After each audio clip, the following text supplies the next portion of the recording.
Of course, there is a professional aspect to the Michael Chekhov technique and acting.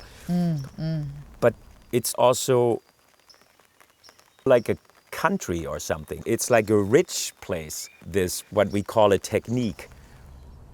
It's about us. It's about what we do or what is happening in us.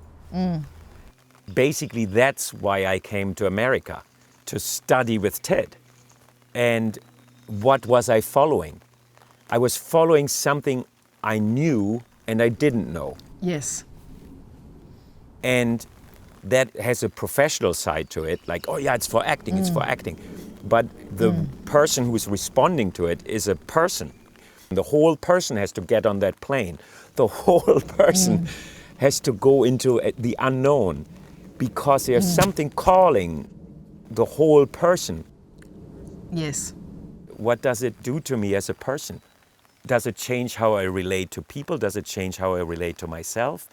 Does it change how I relate to reality, to dreams, to images, to atmospheres, to little things I notice in myself, things that maybe I would, from my education, override and say, just do it. And then go, but what about the other part, the one that went,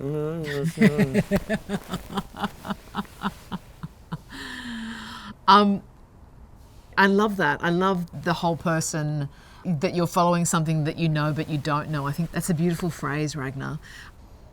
I think it's given me a lightness of spirit, a lightness of energy, a playfulness in both my work, myself as a human, and my teaching work.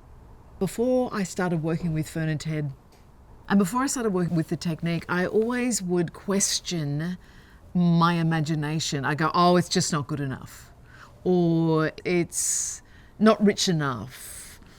And I'm a huge reader. I watch loads of films. I go to see lots of theatre. So it wasn't lots of art galleries. So like I was putting loads of stuff in, but I think it just felt locked. My imagination felt locked. And so once we start working up on the floor with the technique, or suggestions, you called it suggestions, I like that. I discovered such a rich room full of imagination and of me trusting that imagination. And the images, I've always gotten images, but of course how I've been trained as a performer was never, I think, giving a lot of weight to that. And I love in this work that there is a lot of weight to that.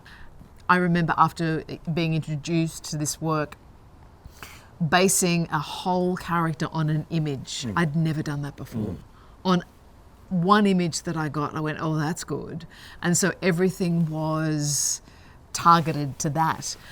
And I never would have done that before. So it's given me, I think, a very rich inner world in answer to your question.